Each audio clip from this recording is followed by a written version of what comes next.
한국 기업 없어도 됩니다. 줄 서 있는 회사가 얼마나 많은데요.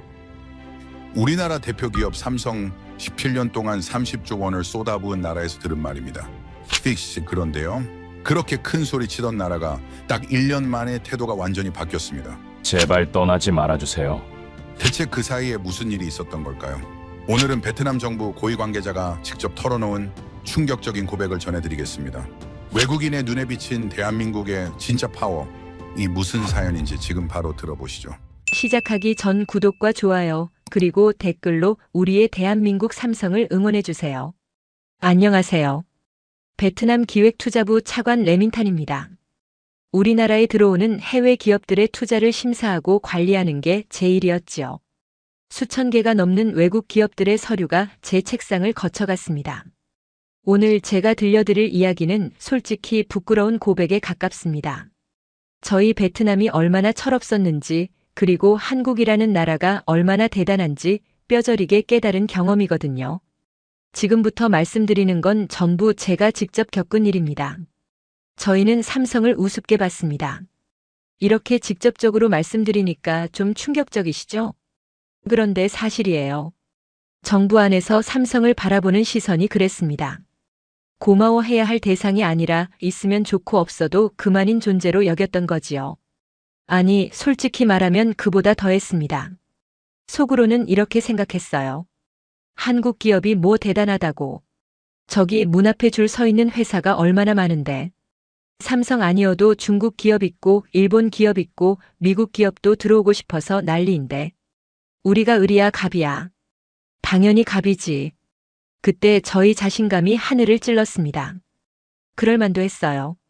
베트남 경제가 매년 6% 넘게 성장하고 있었고 전 세계 언론에서 우리를 넥스트 차이나라고 불러줬거든요.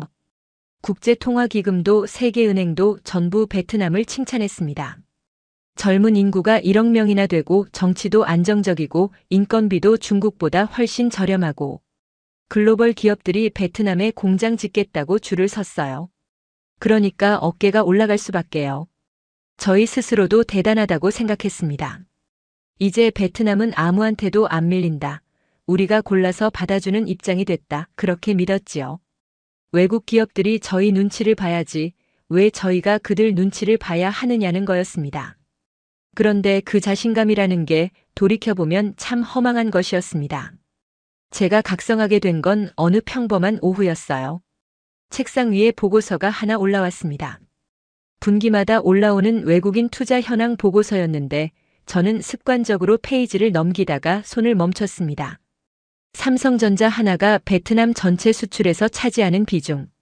그 숫자를 보는 순간 가슴이 철렁 내려앉았어요. 분명 매일 보던 숫자였는데 그날따라 그게 완전히 다르게 보이더군요. 마치 처음 보는 것처럼 낯설게 느껴졌습니다. 저는 계산기를 꺼냈습니다. 차관으로서 당연히 해야 할 일이 있었거든요. 만약의 상황에 대비해서 시나리오를 점검하는 것.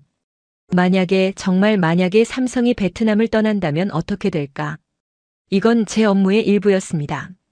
그런데 막상 숫자를 하나하나 두드리기 시작하니까 예상과 완전히 다른 결과가 나오더군요. 계산을 하면 할수록 손끝이 차가워지는 게 느껴졌습니다. 이건 가벼운 문제가 아니었어요. 단일 기업 하나가 빠지는 것만으로 나라 경제 전체가 휘청거릴 수 있다는 결론이 나왔거든요. 저는 계산기를 내려놓고 한참을 멍하니 앉아 있었습니다. 믿기지가 않았어요. 그리고 그 보고서를 처음부터 다시 펼쳤습니다. 이번에는 꼼꼼히 한 줄 한 줄 짚어가며 읽었지요. 읽으면 읽을수록 등골이 서늘해졌습니다. 삼성이 베트남에 처음 들어온 건 2008년이었습니다. 그때부터 꾸준히 단 한 해도 쉬지 않고 투자를 해왔더군요. 이 회사가 베트남 땅에 쏟아부은 돈이 얼마인지 아십니까? 우리 돈으로 환산하면 30조 원이 넘습니다. 30조 원이요.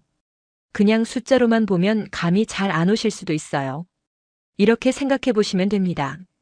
베트남에 들어온 외국 기업이 수천 개가 넘습니다. 미국 기업, 일본 기업, 유럽 기업, 중국 기업까지 전 세계에서 다 들어왔어요. 그런데 그 수천 개 기업 중에서 삼성보다 많이 투자한 회사가 단 하나도 없습니다. 압도적인 1등이에요. 그것도 2등과는 격차가 어마어마하게 벌어진 1등이었지요. 그런데 저희는 그 사실을 잊고 살았습니다. 아니, 잊은 게 아니라 대수롭지 않게 여겼던 거예요. 어차피 삼성도 돈 벌려고 온 거 아니냐? 저희가 좋은 환경 만들어줬으니까 저쪽도 이익 보는 거 아니냐? 기브 앤 테이크 아니냐? 그렇게 생각했지요. 틀린 말은 아닙니다. 기업이 자선단체는 아니니까요. 하지만 저희가 놓친 게 있었습니다. 결정적으로 중요한 걸 빠뜨리고 있었어요. 만약 삼성이 정말로 떠나기로 결심하면 저희가 막을 방법이 없다는 사실이요. 그날 저녁 저는 퇴근을 못했습니다. 사무실에 혼자 남아서 시뮬레이션을 돌렸어요. 삼성이 철수를 선언하는 상황을 가정하고 베트남 경제에 어떤 일이 벌어지는지 하나하나 따져봤습니다. 창밖이 어두워지고 건물에 불이 하나둘 꺼져도 저는 자리를 뜰 수가 없었습니다. 화면에 뜨는 숫자들이 저를 붙잡고 놓아주지 않았거든요. 결과가 나왔을 때 저는 한참 동안 화면만 들여다봤습니다. 숨이 턱 막히는 느낌이었어요. 이건 단순히 어떤 기업이 떠나는 문제가 아니었습니다. 한 나라의 경제가 뿌리째 흔들릴 수 있는 시나리오였어요. 그 순간 깨달았습니다. 저희가 얼마나 건방졌는지. 한국 기업 하나를 너무 만만하게 봤구나. 아니, 한국이라는 나라 자체를 과소평가하고 있었구나. 코앞에 있는 진실을 보지 못하고 허세만 부리고 있었던 거예요. 그날 밤 저는 처음으로 삼성전자라는 회사를 다시 보게 되었습니다. 그리고 그 뒤에 있는 대한민국이라는 나라를요. 17년 동안 30조 원을 묵묵히 쏟아부으면서도 티 하나 안 낸 나라. 생색 한 번 안 내고 꾸준히 베트남과 함께 성장해온 나라. 그 무게감이 비로소 느껴지기 시작했습니다. 그날 이후로 저는 삼성 관련 자료만 파고들었습니다. 차관이라는 직책이 이럴 때 쓸모가 있더군요. 제가 요청하면 어떤 자료든 올라왔거든요. 부처 곳곳에 흩어져 있던 데이터들을 전부 모았습니다. 투자 금액, 수출 실적, 고용 현황, 협력 사수, 세금 납부액까지. 숫자라는 숫자는 다 긁어 모았어요. 그렇게 모은 자료를 책상 위에 펼쳐놓고 보니까 정말이지 말문이 막혔습니다. 이건 제가 알던 것과 차원이 다른 이야기였어요. 베트남 전체 수출에서 삼성이 차지하는 비중이 얼마인지 아십니까? 17%에서 많을 때는 20%까지 올라갑니다. 열의 둘은 삼성 제품이라는 뜻이에요. 우리나라에서 배에 실려 나가는 물건 10개 중 2개가 한국 기업 하나에서 나온다는 겁니다. 처음에는 이게 무슨 의미인지 잘 와닿지 않았어요. 그래서 다르게 계산해 봤습니다. 만약 삼성이 없다면 베트남 수출이 20% 줄어드는 거잖아요. 수출이 20% 줄면 무역 수지가 어떻게 되겠습니까? 나라 경제 전체가 흔들리는 겁니다. 외화가 안 들어오니까 환율이 요동치고 환율이 요동치면 물가가 뛰고 물가가 뛰면 서민들 살림이 팍팍해지지요. 연쇄 반응이에요. 도미노처럼 쓰러지는 겁니다. 그런데 더 무서운 건 따로 있었습니다. 삼성이 베트남에서 만드는 게 뭔지 아십니까? 스마트폰이에요. 전 세계 사람들이 쓰는 그 스마트폰 말입니다. 삼성이 1년에 스마트폰을 몇 대나 만드는지 아세요? 대략 3억 대 정도 됩니다. 그중 절반이 베트남에서 만들어져요. 절반이요. 1억 5천만 대가 넘는 스마트폰이 베트남 공장에서 찍혀 나간다는 뜻입니다. 이게 얼마나 어마어마한 숫자인지 저도 계산하면서 놀랐어요. 전 세계 128개 나라 사람들이 베트남에서 만든 삼성 스마트폰을 쓰고 있었습니다. 유럽 사람도, 미국 사람도, 중동 사람도, 아프리카 사람도. 그 사람들 손에 들린 스마트폰 상당수가 베트남 북부 공장에서 만들어진 거였어요. 베트남이 세계 경제에서 이 정도 위치에 올라선 게 언제부터였을까요? 솔직히 말하면 삼성이 들어오기 전에는 상상도 못할 일이었습니다. 우리나라가 수출하던 게 뭐였겠어요? 쌀, 커피, 수산물, 신발, 옷. 대부분 1차 산업이나 경공업 제품이었지요. 부가가치가 낮은 것들이요. 그런데 삼성이 들어온 뒤로 판도가 완전히 바뀌었습니다. 베트남 수출품 목록 1위가 뭔지 아세요? 전자제품이에요. 스마트폰, 컴퓨터 부품, 전자부품. 전부 삼성이 끌어올린 겁니다. 농업 국가였던 베트남이 첨단 제조업 국가로 탈바꿈한 거예요. 그것도 단 15년 만에요. 저는 자료를 읽으면서 자꾸 한숨이 나왔습니다. 이 모든 게 한국 기업 하나가 만들어낸 변화라는 게 믿기지 않았거든요. 고용 숫자도 봤습니다. 삼성 베트남 공장에서 직접 일하는 사람이 10만 명이 넘어요. 10만 명이요. 작은 도시 하나 인구랑 맞먹는 숫자입니다. 그 사람들이 매달 월급을 받아요. 그 월급으로 밥 먹고 옷 사고 집세 내고 아이들 학교 보내지요. 그런데 여기서 끝이 아닙니다. 삼성의 부품을 납품하는 협력사가 몇 개인지 아십니까? 309개예요. 10년 전만 해도 20몇 개에 불과했는데 지금은 309개로 늘어났습니다. 12배가 넘게 불어난 거예요. 그 협력사들도 전부 사람을 고용하고 있잖아요. 거기서 일하는 사람들까지 합치면 수십만 명은 좋게 될 겁니다. 숫자가 눈앞에서 불어나는 게 보이더군요. 직접 고용 10만 명, 협력사 고용까지 합치면 수십만 명. 그 사람들 가족까지 포함하면 100만 명도 넘을 거예요. 100만 명이 넘는 사람들의 생계가 삼성 하나에 달려있다는 계산이 나왔습니다. 저는 그 숫자 앞에서 한참을 멍하니 앉아 있었어요. 만약 삼성이 떠나면 이 사람들은 어떻게 되는 걸까요? 직장을 잃는 거잖아요. 하루아침에 100만 명 넘는 사람들 생계가 끊기는 겁니다. 그 사람들이 거리로 나오면 사회가 어떻게 되겠습니까? 생각만 해도 아찔했습니다. 더 충격적인 자료가 있었어요. 삼성이 베트남 정부에 내는 세금이 얼마인지 아십니까? 정확한 숫자는 말씀드리기 어렵지만 어마어마한 금액입니다. 베트남 정부 세수에서 상당 부분을 차지해요. 그 돈으로 도로 깔고 학교 짓고 병원 만들고 공무원 월급 주는 거잖아요. 삼성이 빠지면 세수에도 구멍이 뚫린다는 뜻이에요. 그때 저는 처음으로 이런 생각이 들었습니다. 삼성이 베트남을 먹여 살리고 있었구나. 저희는 그걸 모르고 살았어요. 아니, 알면서도 인정하기 싫었던 건지도 모르겠습니다. 자존심이 허락하지 않았던 거지요. 외국 기업 하나한테 경제가 좌지우지된다는 걸 인정하고 싶지 않았어요. 그런데 숫자는 거짓말을 하지 않았습니다. 제가 아무리 외면하고 싶어도 자료 앞에서는 고개를 숙일 수밖에 없었어요. 베트남 경제가 성장한 게 저희 힘만은 아니었습니다. 삼성이 있었기에 가능한 일이었어요. 한국 기업이 와서 공장 짓고 사람 고용하고 기술 전수하고 세금 내고 그렇게 17년을 묵묵히 베트남과 함께 달려온 겁니다. 저희는 그 고마움을 몰랐어요. 당연하게 여겼지요. 아니, 당연한 게 아니라 오히려 저희가 베풀어주는 것처럼 착각하고 있었습니다. 좋은 환경 만들어줬으니까 삼성이 돈 버는 거 아니냐, 그런 오만한 생각 말이에요. 자료를 다 읽고 나니까 부끄러움이 밀려왔습니다. 한국이라는 나라가 새삼 다르게 보이기 시작했어요. 작은 나라잖아요, 한국은. 인구도 5천만 명밖에 안 되고 땅도 좁고 자원도 없고.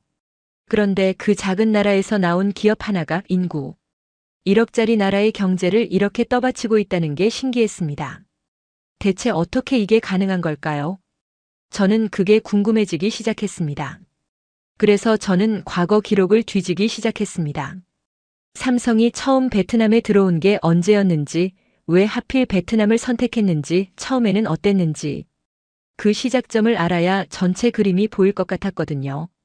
기록 보관소에서 오래된 서류들을 꺼내왔습니다. 먼지가 수북이 쌓인 문서들이었어요. 2008년이라고 적힌 서류철을 펼쳤을 때 저는 잠시 멈춰야 했습니다. 그때 베트남이 어떤 상황이었는지가 고스란히 담겨 있었거든요. 2008년의 베트남은 지금과 완전히 달랐습니다. 넥스트 차이나? 그런 말 붙여주는 사람 아무도 없었어요. 그냥 동남아시아의 가난한 나라 중 하나였지요. 수출품이라고 해봤자 쌀이랑 커피랑 새우 정도였고 공장이라고 해봤자 신발 만드는데 옷 만드는 데가 전부였습니다. 첨단 산업?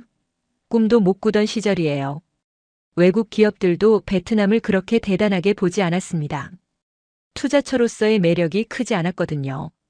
인프라가 엉망이었어요. 도로 사정이 안 좋았고 항만 시설도 부족했고 전기 공급도 불안정했습니다. 기업 하나 들어와서 공장 돌리려면 이런저런 애로사항이 한두 가지가 아니었지요. 그런데 그때 삼성이 들어왔습니다. 기록을 보니까 삼성도 처음에는 베트남만 본 게 아니었어요. 여러 나라를 놓고 저울질을 했더군요. 인도도 있었고, 인도네시아도 있었고, 필리핀도 후보에 올랐습니다. 전부 인구 많고 인건비 싸고 성장 가능성 있는 나라들이었지요. 그런데 왜 하필 베트남이었을까요? 그게 궁금해서 당시 협상에 참여했던 선배를 찾아갔습니다. 이미 퇴직한 분이었는데 제가 찾아가니까 반갑게 맞아주시더군요. 옛날 서류를 꺼내놓고 그때 상황을 설명해 주셨어요. 삼성이 베트남을 선택한 이유가 몇 가지 있었답니다. 첫 번째는 인구였어요. 베트남 인구가 그때도 8천만 명이 넘었거든요. 젊은 사람들이 많았습니다. 일할 사람이 넘쳐났어요.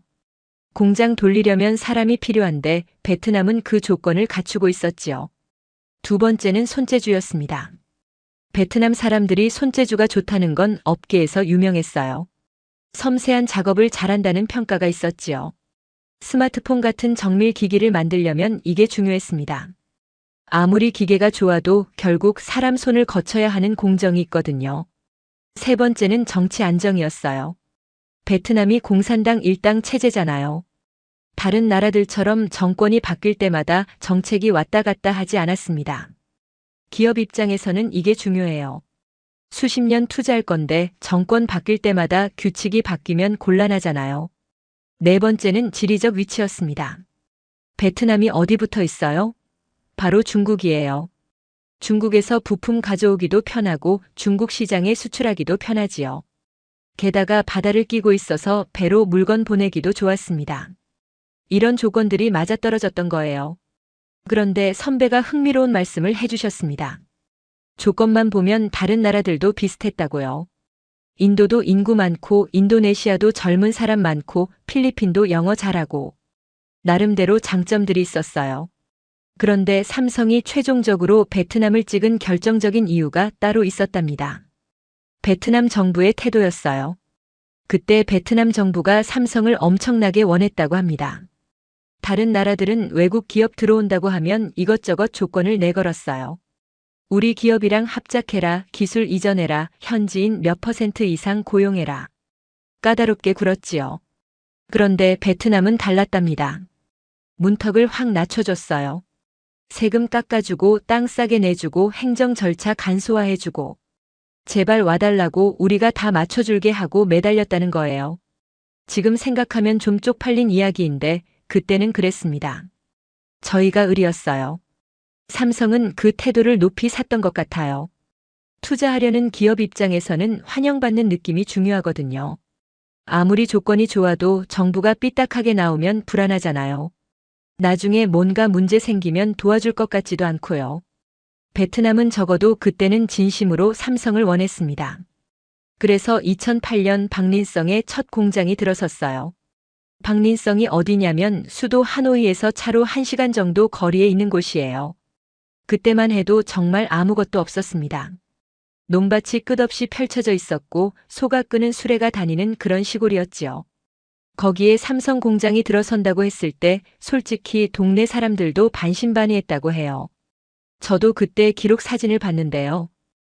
허허벌판에 불도저가 들어가서 땅을 고르고 있는 사진이 있었습니다. 주변에 건물이라고는 하나도 없어요. 그냥 텅 빈 들판이었지요. 거기에 첫 삽을 뜨는 장면이 찍혀 있었습니다. 그 황량한 벌판에서 시작된 거예요.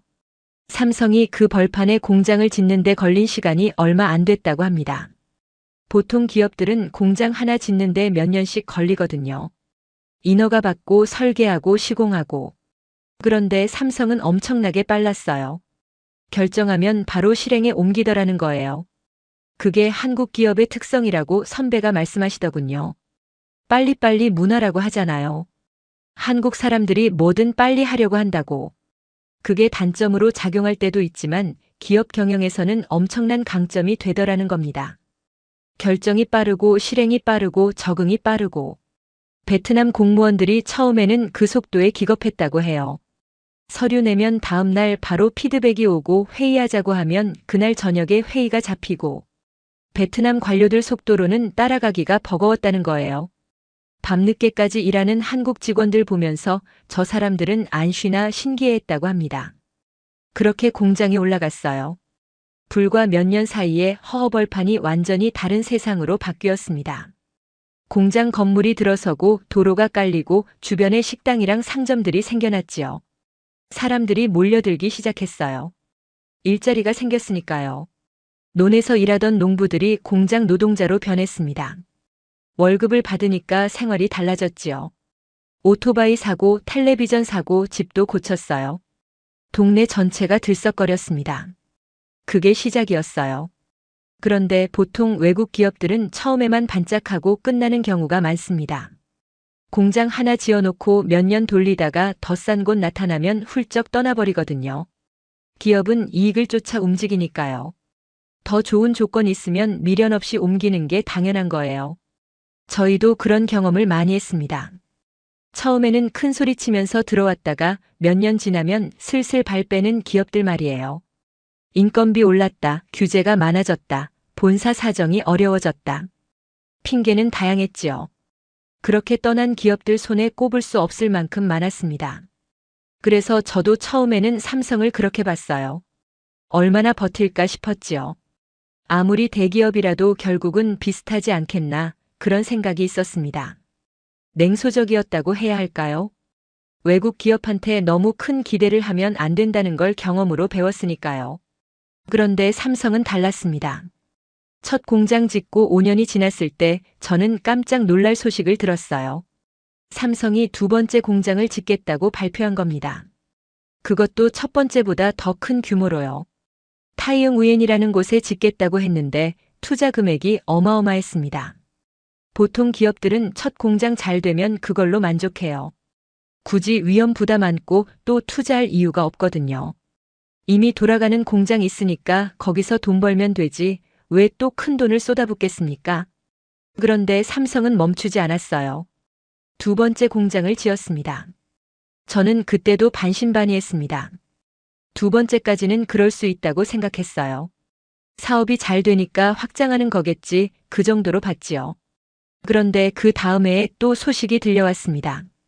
이번에는 남쪽 호치민 쪽에 가전제품 공장을 짓겠다는 거였어요. 세 번째 공장이었습니다. 북쪽에 스마트폰 공장 2개, 남쪽에 가전 공장 하나. 삼성이 베트남 전역에 생산 기지를 깔기 시작한 거예요. 그때부터 저도 인식이 바뀌기 시작했습니다.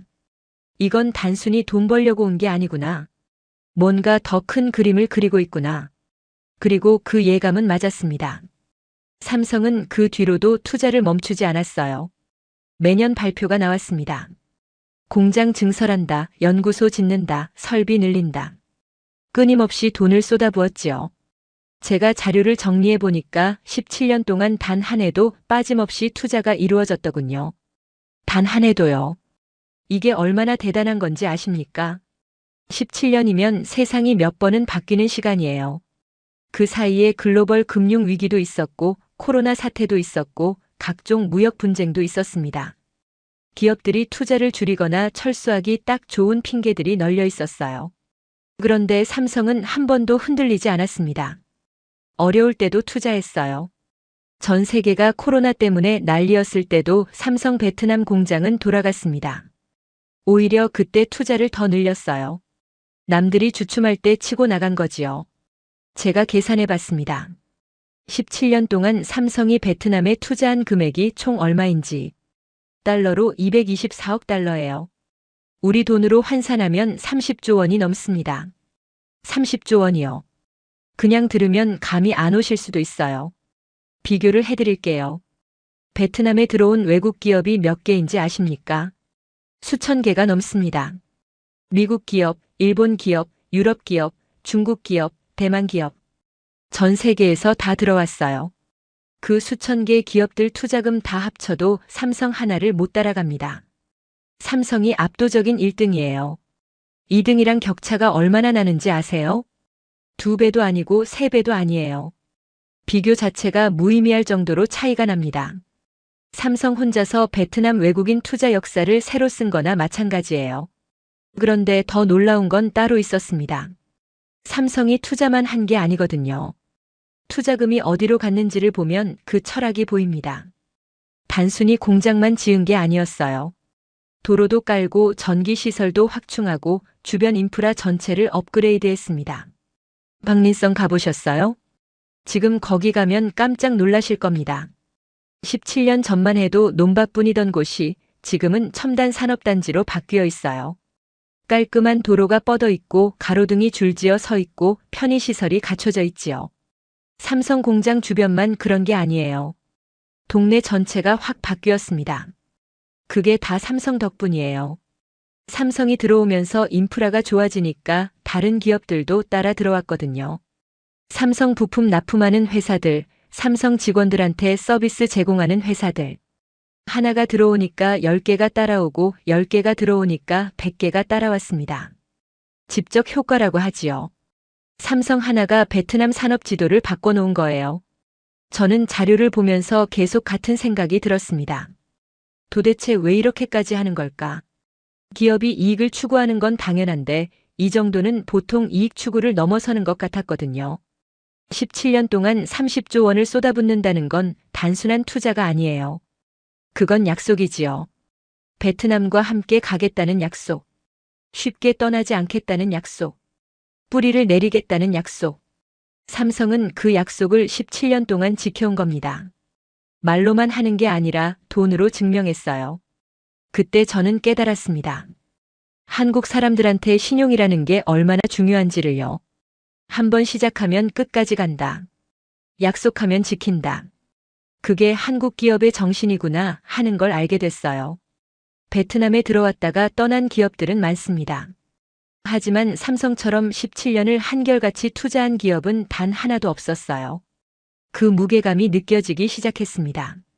30조 원이라는 숫자 뒤에 담긴 한국이라는 나라의 진심이요. 그렇게 믿고 있었습니다. 삼성은 떠나지 않을 거라고요. 17년 동안 30조 원을 쏟아부은 기업이 어디로 가겠습니까? 저희는 그렇게 안심하고 있었어요. 삼성이 베트남에 뿌리를 내렸다고 이제는 한 식구나 다름없다고 생각했지요. 그런데 그 믿음이 흔들리는 일이 벌어졌습니다. 위기는 예고 없이 찾아왔어요. 그해 여름 베트남 전역에 폭염이 덮쳤습니다. 기온이 40도를 넘나들었어요. 숨이 턱턱 막히는 더위였지요. 아스팔트가 녹아내릴 것 같았고 거리에 사람 그림자가 사라졌습니다. 에어컨 없이는 버틸 수가 없었어요. 문제는 거기서 시작됐습니다. 베트남 전역에서 동시에 에어컨을 틀기 시작하니까 전력 수요가 폭발적으로 늘어났어요. 발전소들이 감당을 못하기 시작했습니다. 전력 예비율이 바닥을 찍었지요. 이대로 가다가는 대규모 정전이 터질 수 있다는 경고가 올라왔어요. 전력공사에서 다급한 보고가 들어왔습니다. 수력 발전소들이 문제였어요. 베트남은 전력의 상당 부분을 수력 발전에 의존하고 있었는데 그의 가뭄이 심했거든요. 댐에 물이 없으니까 발전을 못하는 거예요. 수력 발전소 11곳이 가동을 멈췄다는 보고가 올라왔을 때 저는 등골이 서늘해졌습니다. 이건 심각한 상황이었어요. 전력이 모자라면 어딘가에서 끊어야 합니다. 선택을 해야 하는 거지요. 가정집 전기를 끊을 것인가, 공장 전기를 끊을 것인가. 둘 다 끊기 어려운 선택이에요. 가정집 전기 끊으면 국민들이 들고 일어나고 공장 전기 끊으면 기업들이 난리가 나거든요. 그런데 어쩔 수 없었습니다. 순환 단전이 시작됐어요. 돌아가면서 전기를 끊는 거지요. 북부 산업단지들도 예외가 아니었습니다. 방린, 타이응우엔, 하이퐁, 삼성 공장이 있는 곳들이에요. 거기도 전기가 끊기기 시작했습니다. 저는 그 소식을 듣고 심장이 철렁 내려앉았어요. 삼성 공장의 전기가 끊긴다고요? 그게 무슨 의미인지 아십니까? 스마트폰 만드는 라인이 멈추는 거예요. 반도체 부품 만드는 라인이 멈추는 거지요. 정밀 기기를 만드는 공장에서 갑자기 전기가 나가면 어떻게 되겠습니까? 진행 중이던 제품들이 전부 못 쓰게 됩니다. 반도체 공정이라는 게 굉장히 민감해요. 온도가 조금만 달라져도 안 되고 습도가 조금만 바뀌어도 안 되고 전기가 끊기면 그 모든 조건이 무너지는 거예요. 라인에 올라가 있던 부품들이 전부 폐기 처분 대상이 되는 겁니다. 피해 금액이 어마어마했을 거예요. 저는 전전긍긍했습니다. 삼성이 어떻게 나올까 그게 걱정이었거든요. 여태까지 17년 동안 잘 지내왔는데 이 일 때문에 마음이 바뀌면 어쩌나. 베트남이 인프라도 제대로 못 갖춘 나라라고 실망하면 어쩌나. 그런 생각에 잠을 못 이뤘어요. 그리고 제 걱정은 현실이 되는 것 같았습니다. 전 세계 언론에서 베트남 전력난 소식을 다루기 시작했거든요. 삼성 공장 가동 차질이라는 기사가 쏟아져 나왔어요. 외신 기자들이 취재를 오고 투자 분석가들이 보고서를 내고 베트남이 갑자기 전 세계 주목을 받게 됐는데 좋은 의미가 아니었지요. 그때 이상한 소문이 돌기 시작했습니다. 삼성이 베트남에서 철수를 검토하고 있다는 소문이었어요. 처음에는 어디서 나온 말인지도 몰랐습니다. 그런데 그 소문이 눈덩이처럼 불어나기 시작했어요. 온라인에서 퍼지더니 언론에서도 다루기 시작했지요.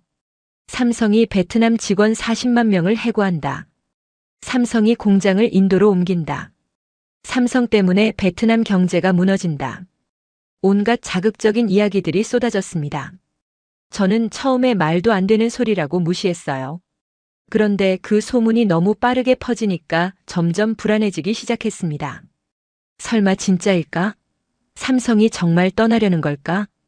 정부 안에서도 동요가 일었어요. 고위 관계자들이 모여서 회의를 했습니다. 삼성이 정말 철수하면 어떻게 되느냐, 대책이 있느냐. 다들 얼굴이 하얗게 질려 있었지요. 제가 전에 계산해놨던 시뮬레이션 결과가 떠올랐습니다. 수출 20% 감소, 10만 일자리 소멸, 협력사 연쇄 도산.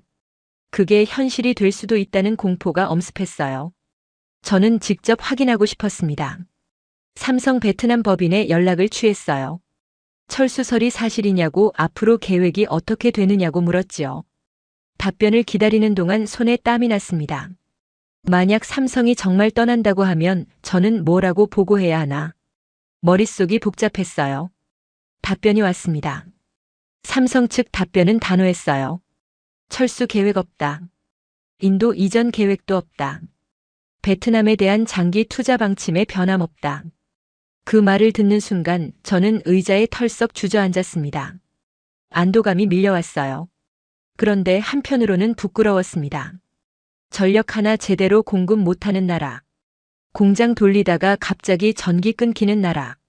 그런 나라에서 삼성이 왜 계속 남아있으려는 걸까? 저희가 삼성한테 해준 게 뭐가 있다고. 그때 깨달았어요.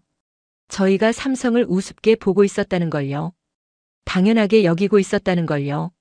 삼성이 있는 게 당연하고 투자하는 게 당연하고 남아있는 게 당연하다고 생각했어요. 그게 얼마나 오만한 생각이었는지 그때 처음 알았습니다. 전력난은 며칠 지나서 수습됐습니다. 비가 오면서 댐 수위가 올라갔고 전력 사정이 나아졌거든요. 공장들도 정상 가동을 재개했어요. 겉으로 보기에는 아무 일 없었던 것처럼 됐지요. 하지만 저한테는 많은 게 달라졌습니다. 그 위기가 제 눈을 뜨게 해줬거든요. 삼성이 없으면 베트남이 어떻게 되는지 뼈저리게 느꼈어요. 그리고 그런 상황에서도 떠나지 않고 남아있어준 삼성이 비로소 다르게 보이기 시작했습니다. 그런데 삼성은 거기서 멈추지 않았습니다. 전력난이 수습되고 얼마 지나지 않아서 깜짝 놀랄 소식이 들려왔어요. 삼성이 베트남에 추가 투자를 하겠다고 발표한 겁니다. 저는 그 뉴스를 보고 눈을 의심했습니다. 상식적으로 이해가 안 됐거든요. 보통 기업들은 이런 상황에서 어떻게 합니까? 투자를 줄이거나 보류하지요. 전기도 제대로 못 주는 나라에 누가 돈을 더 넣겠어요. 다른 나라로 옮기는 걸 검토하는 게 정상이에요. 그런데 삼성은 정반대로 움직였습니다. 오히려 투자를 늘리겠다고 한 거예요. 18억 달러 규모였습니다. 우리 돈으로 2조 원이 넘는 금액이지요. 그것도 새로운 첨단 분야에 투자하겠다는 거였어요. 자동차용 디스플레이 공장을 짓겠다고 발표했습니다. 저는 멍하니 앉아서 생각했어요. 이게 말이 되나? 방금 전력난으로 공장이 멈출 뻔했는데 거기에 2조 원을 더 쏟아붓겠다고. 삼성. 본사 사람들이 상황 파악을 못하는 건가? 아니면 뭔가 다른 계산이 있는 건가? 저는 그 의문을 품고 자료를 더 찾아봤습니다. 그랬더니 전력난 이전에 있었던 일이 눈에 들어오더군요. 제가 너무 당연하게 여겨서 지나쳤던 일이었어요. 삼성이 베트남에 연구개발센터를 지은 일말입니다. 그 연구개발센터가 보통 규모가 아니었습니다.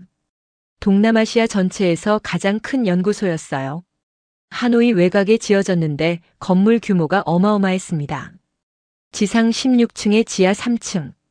연구원 2,200명이 상주하는 시설이에요. 글로벌 기업이 외국에 이 정도 규모 연구소를 짓는 건 굉장히 이례적인 일이거든요. 보통 연구개발은 본사에서 합니다. 핵심 기술이잖아요.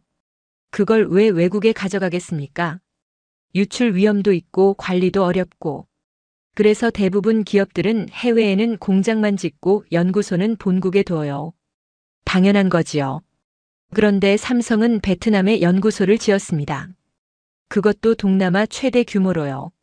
거기서 스마트 기기 소프트웨어도 연구하고 네트워크 기술도 개발하고 첨단 통신 기술도 연구한다고 했어요. 핵심 기술을 베트남에서 개발하겠다는 뜻이었습니다. 준공식 때 이재용 회장이 직접 왔습니다. 삼성그룹 총수가 직접 베트남까지 날아온 거예요. 그냥 형식적으로 참석한 게 아니었습니다. 회장이 연설을 했는데 그 내용이 제 마음에 깊이 박혔어요. 베트남과 함께 성장하겠다고 했습니다. 단순한 생산 기지가 아니라 기술 파트너로 함께 가겠다고 했어요.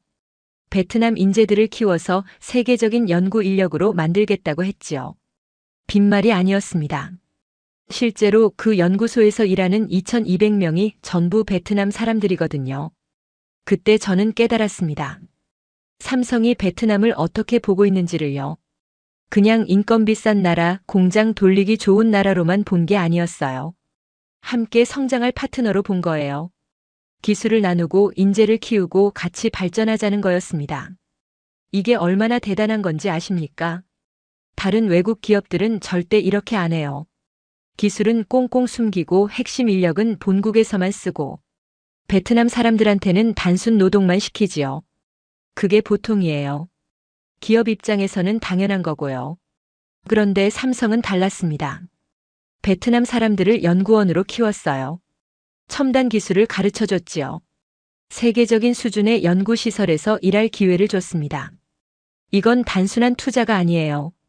베트남의 미래를 함께 만들어가겠다는 선언이지요.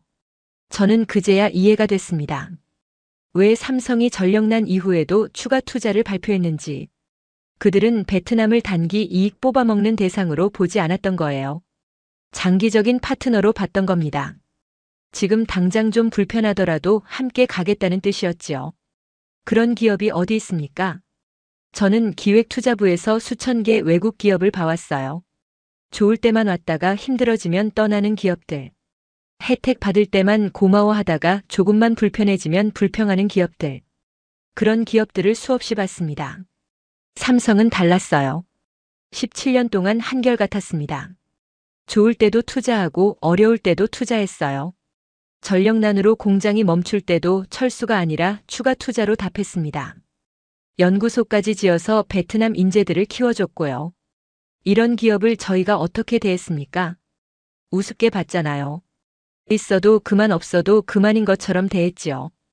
줄 서 있는 기업 많다고 삼성 아니어도 된다고 큰소리 쳤습니다. 그 오만함이 부끄러웠어요. 저는 그때부터 생각이 완전히 바뀌었습니다. 삼성은 그냥 외국 기업이 아니었어요.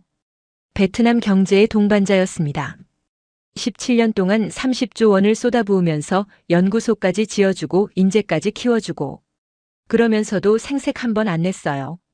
한국 사람들은 참 묵묵하더군요. 말로 떠들지 않았습니다. 그냥 행동으로 보여줬어요. 투자로, 고용으로, 기술 이전으로. 조용히 베트남과 함께 걸어왔습니다.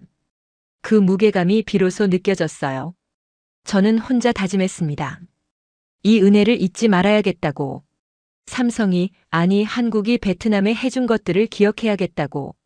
그리고 언젠가 꼭 이 이야기를 세상에 알려야겠다고 마음먹었습니다. 당연하게 여기면 안 되는 거였어요. 삼성이 있는 게 당연한 게 아니었습니다. 투자해주는 게 당연한 게 아니었고요. 그건 한국이라는 나라가 베트남한테 주는 선물이었어요. 17년 동안 한결같이 이어져 온 약속이었습니다.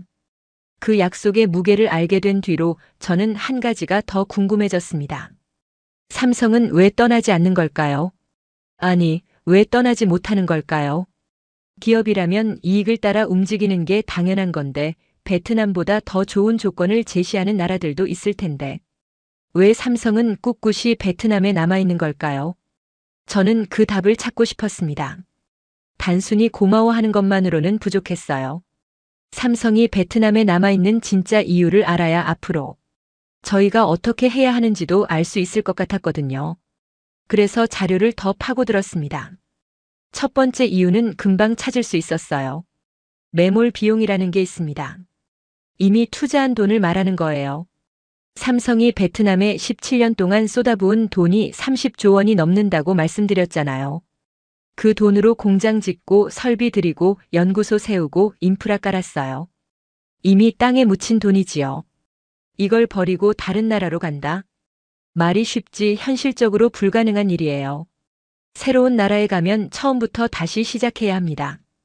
공장 부지 찾고 땅 사고 건물 올리고 설비 들이고. 그게 1년이면 될까요? 어림없습니다. 최소 3년에서 5년은 걸려요. 그 사이에 경쟁사들은 가만히 있겠습니까? 삼성이 공장 옮기느라 허둥대는 동안 중국 기업들이 시장을 싹쓸이해 버릴 겁니다. 스마트폰 시장이라는 게 하루가 다르게 변하거든요. 몇 년 쉬었다가는 다시 따라잡기가 힘들어요. 삼성도 그걸 잘 알고 있을 겁니다. 그러니까 섣불리 움직일 수가 없는 거예요. 30조 원이라는 돈이 삼성의 발목을 잡고 있는 겁니다. 좋은 의미로요. 그만큼 베트남에 뿌리를 깊이 내렸다는 뜻이니까요. 쉽게 뽑아서 옮길 수 있는 뿌리가 아니에요. 두 번째 이유는 조금 더 찾아봐야 했습니다. 삼성이 인도에도 공장을 갖고 있다는 건 알고 계시지요? 그래서 사람들이 오해를 하는 거예요. 삼성이 베트남 물량을 인도로 옮기는 거 아니냐고. 베트남 버리고 인도로 가는 거 아니냐고. 전력난 때 그런 소문이 엄청 돌았잖아요. 그런데 실상을 들여다보면 전혀 달랐습니다. 삼성 인도 공장이 하는 일이랑 베트남 공장이 하는 일이 달라요. 역할 분담이 되어 있는 겁니다. 인도 공장은 주로 인도 내수 시장용 제품을 만들어요. 인도 사람들이 쓸 스마트폰을 인도에서 만드는 거지요. 일부는 아프리카 쪽으로 수출하고요. 베트남 공장은 다릅니다. 베트남에서 만든 스마트폰은 전 세계로 나가요. 유럽, 미국, 중동, 동남아시아, 남미까지 128개 나라에 수출됩니다. 삼성의 글로벌 수출 기지가 베트남인 거예요. 인도는 내수 시장용이고 베트남은 세계 시장용이지요. 이 둘은 경쟁 관계가 아니에요. 서로 보완하는 관계입니다. 인도 물량이 늘어난다고 베트남 물량이 줄어드는 게 아니라는 뜻이에요. 각자 맡은 역할이 다르니까요. 인도가 아무리 커져도 베트남을 대체할 수는 없어요. 삼성 고위 관계자가 직접 그렇게 말했습니다. 베트남 공장 책임자가 공식 석상에서 밝혔어요. 인도 이전 계획은 없다고. 베트남 생산량은 인도와 별개라고. 베트남에 대한 장기 투자 방침에는 변함이 없다고요. 소문과는 정반대였습니다. 저는 그 발언을 듣고 안도했어요. 동시에 한 가지를 더 깨달았지요. 삼성이 베트남을 얼마나 중요하게 생각하는지를요. 128개 나라에 물건 보내는 수출 기지예요. 세계 시장을 공략하는 전진 기지란 말입니다. 그런 곳을 쉽게 포기할 리가 없지요. 세 번째 이유는 사람이었습니다. 삼성이 베트남에서 키운 인력이 얼마나 되는지 아십니까? 직접 고용만 10만 명이 넘어요. 그 사람들이 하루아침에 생긴 게 아닙니다. 17년 동안 뽑고 교육하고 훈련시켜서 만든 인력이에요. 스마트폰 만드는 게 아무나 하는 일이 아니거든요. 정밀 기기잖아요. 손재주도 있어야 하고 기술도 알아야 하고 품질 관리 감각도 있어야 합니다. 그런 사람을 키우는데 시간이 걸려요. 삼성이 17년 동안 공들여서 만든 숙련공들이에요. 다른 나라 가면 그걸 처음부터 다시 해야 합니다. 새로운 사람 뽑아서 처음부터 가르쳐야 하는 거예요. 그게 얼마나 힘든 일인지 기업 운영해 본 사람은 다 알아요. 사람 키우는 게 제일 어렵거든요. 설비는 돈 주면 살 수 있지만 사람은 돈 준다고 되는 게 아니에요. 베트남에는 이미 숙련된 인력이 있습니다. 10만 명이요. 이 사람들 버리고 다른 나라 가서 새로 시작한다? 삼성 입장에서는 말이 안 되는 선택이에요. 차라리 베트남 인프라가 부족한 부분은 같이 개선해 나가는 게 낫지요. 네 번째 이유는 협력사였습니다. 삼성 혼자 스마트폰 만드는 거 아니거든요. 부품 납품하는 회사들이 있어요. 309개나 됩니다. 그 회사들도 전부 베트남에 공장을 세웠어요. 삼성 따라서 들어온 거지요. 삼성이 움직이면 그 회사들도 다 움직여야 해요. 309개 회사가 동시에 이사하는 거예요. 이게 현실적으로 가능하겠습니까? 불가능해요. 그러니까 삼성도 쉽게 움직일 수가 없는 겁니다. 혼자만의 문제가 아니거든요. 이 모든 걸 종합해 보니까 답이 나왔습니다. 삼성은 떠날 수 없는 게 아니라 떠날 이유가 없는 거였어요. 30조 원 투자, 10만 명 인력, 309개 협력사, 128개국 수출 네트워크. 이 모든 게 베트남에 있는데 왜 떠나겠습니까? 오히려 베트남이 삼성한테 감사해야 하는 거였어요. 이렇게 좋은 조건 갖춘 기업이 17년 동안 한결같이 투자해 준 거잖아요. 다른 나라였으면 진작에 발 뺐을 수도 있어요. 전력난 같은 일 터지면 바로 짐 싸는 기업들 많거든요. 삼성은 그러지 않았습니다. 묵묵히 남아서 투자를 계속했어요. 그게 한국 기업의 저력이구나 하는 걸 그때 확실히 알게 됐습니다. 한번 맺은 인연을 쉽게 끊지 않는 나라. 약속하면 끝까지 가는 나라. 그게 한국이었어요. 저는 그 사실을 베트남 사람들이 알아야 한다고 생각했습니다. 그래서 저는 자료를 더 모으기 시작했습니다. 삼성만 보면 안 될 것 같았거든요. 한국이라는 나라 전체를 봐야 그 진짜 모습이 보일 것 같았어요. 삼성이 특별한 건지 아니면 한국 기업 전체가 그런 건지 알고 싶었습니다. 찾아보니까 놀라운 사실들이 계속 나왔어요. 삼성만 베트남에 투자한 게 아니더군요. 한국 기업들이 줄줄이 들어와 있었습니다. 이름만 들으면 아실 만한 기업들이에요. 가전제품 만드는 회사, 자동차 만드는 회사, 철강 만드는 회사, 건설하는 회사. 한국의 네로라 하는 기업들이 베트남에 다 와 있었어요. 그 기업들이 투자한 금액을 다 합쳐보니까 숫자가 어마어마했습니다. 한국 전체로 보면 베트남에 들어온 외국인 투자 중에서 1위가 한국이에요. 다른 나라들 다 제치고 1등이지요. 미국보다 많고 일본보다 많고 중국보다 많습니다. 작은 나라 한국이 베트남에 가장 많이 투자한 나라라는 거예요. 저는 그 사실을 처음 알았을 때 멍했습니다. 한국이 그렇게 대단한 나라였나? 솔직히 저희는 한국을 잘 몰랐어요. 예전에는요. 그냥 아시아에 있는 나라 중 하나, 일본이랑 중국 사이에 낀 작은 나라 정도로 생각했지요. 땅도 좁고 인구도 적고 자원도 없는 나라라고요. 그런데 그 작은 나라가 이렇게 대단한 일을 하고 있었습니다. 베트남뿐만이 아니었어요. 제가 더 찾아보니까 한국 기업들이 전 세계에 퍼져 있더군요. 인도에도 공장 있고, 폴란드에도 공장 있고, 멕시코에도 공장 있고, 브라질에도 있고, 지구 반대편까지 한국 기업들이 진출해 있었습니다. 그리고 그 나라들마다 비슷한 이야기가 있었어요. 한국 기업이 와서 공장 짓고 사람 고용하고 기술 전수하고 경제 살리는데 기여했다는 이야기요. 베트남에서 삼성이 한 역할을 다른 나라에서는 다른 한국 기업들이 하고 있었던 거예요. 이게 우연일까요? 저는 그렇게 생각하지 않습니다. 한국이라는 나라가 원래 그런 나라인 것 같아요. 약속하면 지키고 투자하면 끝까지 가고 한번 인연 맺으면 쉽게 끊지 않는. 그게 한국 사람들의 기질인 것 같았습니다. 저는 한국의 역사도 좀 찾아봤어요. 알고 보니까 한국도 예전에는 가난한 나라였더군요. 전쟁으로 폐허가 됐던 적도 있고 원조받아서 먹고 살던 시절도 있었다고 해요. 그런데 거기서 일어났습니다.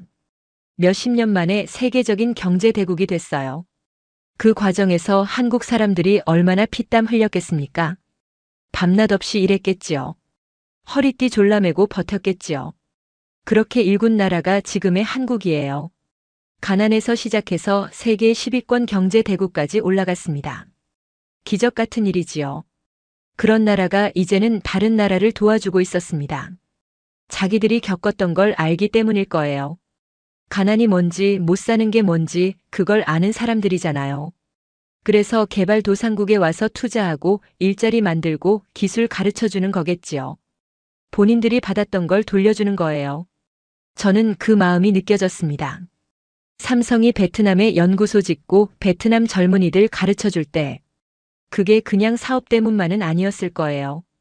우리도 저랬었다. 우리도 도움받아서 컸다. 이제 우리가 도와줄 차례다. 그런 마음이 있었을 거라고 생각합니다. 저희 베트남은 그걸 몰랐어요. 당연하게 받기만 했지요. 삼성이 투자하는 거 당연하게 여기고 일자리 생기는 거 당연하게 여기고 경제 성장하는 거 당연하게 여겼습니다. 고마운 줄도 모르고요. 아니, 고마운 줄 모른 정도가 아니에요. 오히려 건방지게 굴었잖아요. 삼성 없어도 된다고 줄 서 있는 기업 많다고. 그렇게 큰 소리 쳤지요. 지금 생각하면 정말 부끄럽습니다. 어떻게 그럴 수 있었을까요? 전력난 터지고 나서야 정신이 번쩍 들었어요. 삼성이 떠나면 어떻게 되는지 그때 처음 제대로 알았지요. 수출이 무너지고 일자리가 사라지고 경제가 흔들리는 거잖아요. 그제야 삼성이 얼마나 고마운 존재인지 깨달았습니다. 한국이라는 나라도 다시 보게 됐어요. 작은 나라가 이렇게 큰일을 하고 있었구나. 자기들도 어렵게 일어선 나라인데 이제는 남을 도와주고 있구나. 그 마음이, 그 저력이 정말 대단하게 느껴졌습니다. 저는 이제 알아요. 한국이라는 이름이 얼마나 무거운 건지, 그 이름 뒤에 얼마나 많은 땀과 노력이 있는지, 그리고 그 이름을 건 기업들이 왜 그렇게 신용을 중요하게 여기는지 다 이유가 있었던 거예요. 베트남 사람들도 이걸 알았으면 좋겠습니다. 한국 기업이 와서 투자하는 게 당연한 게 아니에요. 한국이 베트남을 파트너로 선택해 준 거예요. 그 선택에 감사해야 하는 거지요. 그리고 그 신뢰에 보답해야 합니다. 저는 차관 자리에서 물러났지만 이 깨달음만큼은 남기고 싶었어요. 한국은 대단한 나라입니다. 삼성은 대단한 기업이고요. 그들이 베트남에 해준 것들을 저희는 절대 잊어서는 안 됩니다. 17년간 30조 원, 10만 개 일자리, 309개 협력사, 연구소까지. 그 모든 게 한국이 베트남에 준 선물이에요. 저는 이 이야기를 세상에 알리고 싶었습니다. 그래서 이렇게 말씀드리는 겁니다. 외국인의 눈에 비친 한국의 진짜 모습을요. 여러분은 대단한 나라에서 태어나신 겁니다. 그 자부심을 가지셔도 됩니다. 아니, 가지셔야 합니다. 한국이라는 이름. 그 무게를 아는 사람으로서 진심으로 말씀드립니다. 감사합니다. 대한민국. 오늘 사연은 여기까지입니다. 삼성 무시했던 베트남 차관이 깨달은 한국의 스토리 어떠셨나요? 사연의 주인공에게 응원의 댓글을 남겨주세요. 지금까지 감동정거장에서 사연 전해드렸습니다. 사연이 마음에 드셨다면 좋아요와 구독 부탁드립니다. 시청해주셔서 감사합니다.